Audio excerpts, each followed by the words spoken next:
యేసుక్రీస్తు నామంలో మీకు సమాధానం కలుగునుగాక, మీకు నెమ్మది కలుగునుగాక. గడిచిన జనవరి నెల కూడా ప్రభు మనల్ని కాపాడి, దేవుడు ఎంతగానో ఆదరించి, అనేక ప్రమాదాలు, అనేక అపాయాలు తప్పిస్తూ, ఈరోజు ఇదిగో ఈ విధంగా నిన్ను నన్ను బ్రతికించి సజీవ లెక్కల్లో పెట్టిన దేవాది దేవునికి స్తోత్రము కలుగునుగాక. మరి జనవరి నెలలో ఈ సంవత్సరం అంతా కూడా మనకిచ్చిన వాగ్దానము అందరికీ తెలుసు. నీ ప్రక్కనే నేను నిలిచి ఉండి నిన్ను బలపరిచి సింహపు నోట నుండి తప్పిస్తానని ఈ సంవత్సరానికి తగినటువంటి వాగ్దానము ప్రభు మనకి చేశాడు. అయితే మరి ఆ వాగ్దానం ప్రకారం కూడా ఎప్పుడూ ప్రభు మన ప్రక్కనే నిలిచి ఉంటున్నాడు. మరి ఈ ఫిబ్రవరి నెలలో కూడా మరొక వాగ్దానాన్ని దేవుడు చేస్తూ ఉన్నాడు. ప్రియమైన సహోదరి సహోదరుడా, వాగ్దానం వెనక వాగ్దానము దేవుడు ప్రతి నెల కూడా అనుగ్రహిస్తున్నాడు. ప్రతిరోజు కూడా ఏదో ఒక వాక్యం చేత మనల్ని ధైర్యపరుస్తూ, బలపరుస్తూ, నెమ్మది కలిగిస్తూ అనేక విషయాలు తెలియపరుస్తున్నాడు. అయితే మనమే దేవుని ఎడల ఎలా ఉంటున్నామో ఒకసారి గ్రహించుకొని వాగ్దానాన్ని స్వతంత్రించుకోలేకపోతున్నాము, వాగ్దానాన్ని పొందుకోలేకపోతున్నాం. కారణం ఏంటంటే వాగ్దానాలు ఎన్నో వింటున్నాం, వాగ్దానాలు ఎన్నో చూస్తున్నాం, చదువుకుంటున్నాం, వింటున్నాం, చదువుకుంటున్నాం, చూస్తున్నాం, అంతటితోనే ఆగిపోతుంది. కానీ వాటిని ఎత్తిపట్టి ప్రార్థించినప్పుడు ఎప్పుడైతే జరుగుతుందో ఆ కుటుంబం, ఆ వ్యక్తులు ఆ వాగ్దానాన్ని స్వతంత్రించుకుంటారు.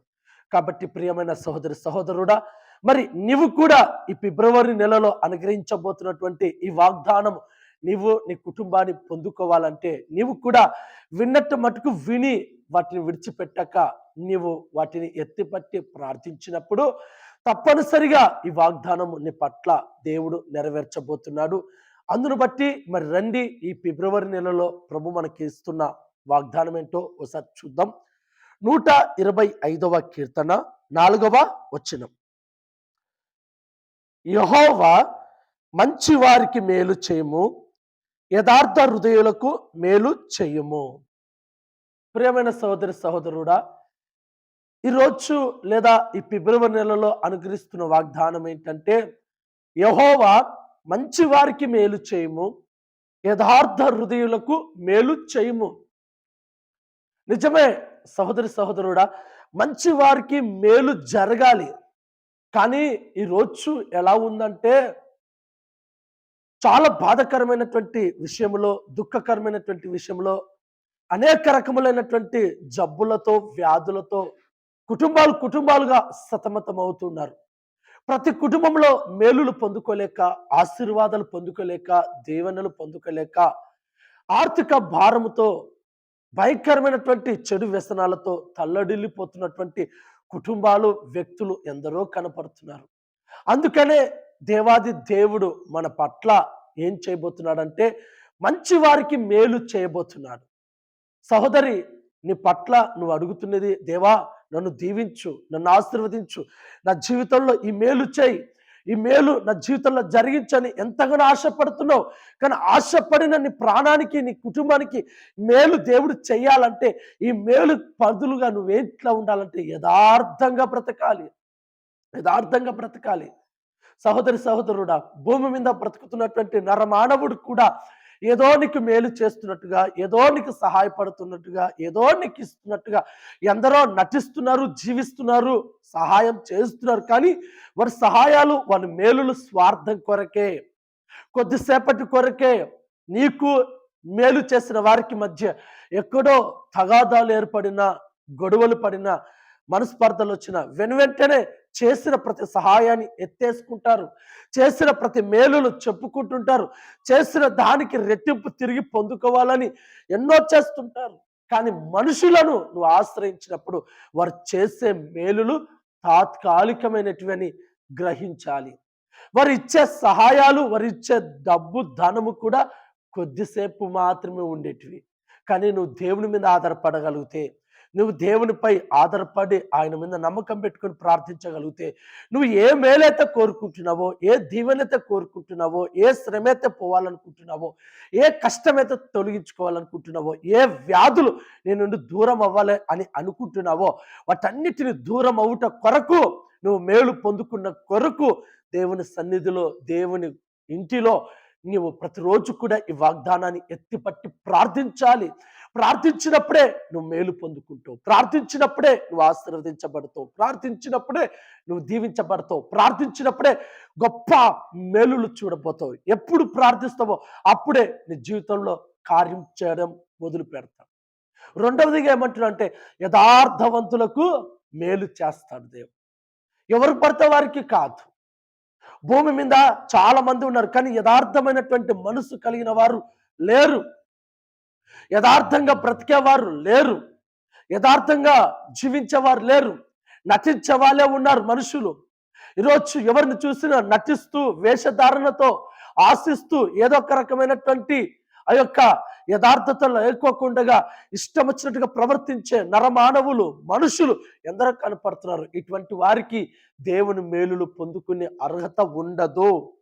మరి దేవుని మేలులు పొందుకునే అర్హత ఎవరికి ఉంటుందయ్యా అంటే, ఒకటి మంచివారికి ఉంటుందంట, రెండు యథార్థంగా ప్రవర్తించి నీతిగా బ్రతికే వారికి ఈ మేలు పొందుకునే అవకాశం చాలా ఉంటుంది, అధికంగా ఉంటుంది. కాబట్టి సహోదరుడా, నువ్వు మేలు పొందాలని నేను ఆశపడుతున్నాను, నువ్వు ఆశీర్వదించాలని నేను కోరుకుంటున్నాను, నువ్వు దీవించబడాలని నా అనుదిన ప్రార్థనలో జ్ఞాపకం చేసుకుంటున్నాను.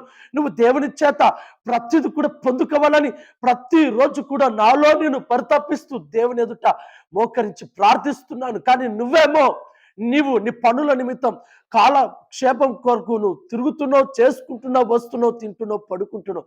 కానీ ఈ వాగ్దానము విని ఆ రోజే వదిలేస్తున్నావు, ఆ రోజే ఆ పూటకే పెట్టుకుంటున్నావు. కానీ మిగతా సమయాలలో కూడా ఈ వాగ్దానాన్ని ఎత్తిపట్టి ప్రార్థించినప్పుడే కదా నువ్వు పొందుకునేది. మరలా చెప్తున్నాను సహోదరుడా, నువ్వు వాగ్దానాన్ని పొందుకోవాలంటే, నువ్వు వాగ్దానాన్ని స్వతంత్రించుకోవాలంటే, ఈ వాగ్దానము ఇచ్చిన దేవుని మీద నువ్వు నమ్మకం ఉంచి, విశ్వాసం ఉంచి, దేవుడు నా జీవితంలో మేలు చేయబోతున్నాడు, దేవుడు నా జీవితంలో ఆశీర్వదించబోతున్నాడు, దేవుడు నా జీవితంలో ఎన్నో అధికమైనటువంటి మేలులు చేయబోతున్నాడు అని విశ్వసించి, నమ్మకం ఉంచి, యథార్థంగా, నీతిగా దేవుని సన్నిధిలో, దేవుని ఇంటిలో నువ్వు ఉన్న చోట మోకరించి ప్రార్థన చేయగలిగితే నిశ్చయంగా నా ప్రభు ఈ ఫిబ్రవరి నెలలో అనుగ్రహించే ఈ వాగ్దానము, ఈ మేలులు నీవు నీ కుటుంబాన్ని పొందుకోవడానికి అర్హత కలిగిన వారుగా ఉంటారు. కాబట్టి సహోదరుడా, నేను మీకోసం ప్రార్థన చేయబోతున్నాను. మీరు ఈ మేలులు పొందుకోవాలని ఆశిస్తున్నాను. మీరు ఈ మేలుల చేత మీరు దీవించబడాలని కోరుకుంటున్నాను. మరి మేలులు కావాలి, ఆశీర్వాదాలు కావాలి అన్నవారు ఈ రోజు నుంచి ప్రతిరోజు ఈ వాగ్దానము నేను ప్రార్థిస్తాను అని ఎవరైతే హృదయ అంతరంగంలో తీర్మానం చేసుకుంటారో వారి నిమిత్తం నేను చిన్న ప్రార్థన. కృపాసత్య సంపూర్ణుడా, నీకు స్తోత్రం నా తండ్రి. ఇదిగో నా తండ్రి, ఫిబ్రవరి నెలలో నువ్వు వాగ్దానం చేస్తున్నావు ప్రభువా. ఈ ఫిబ్రవరి నెల ఇదిగో మీ జీవితాలలో నేను మేలు చేయబోతున్నాను అని చెప్పావు.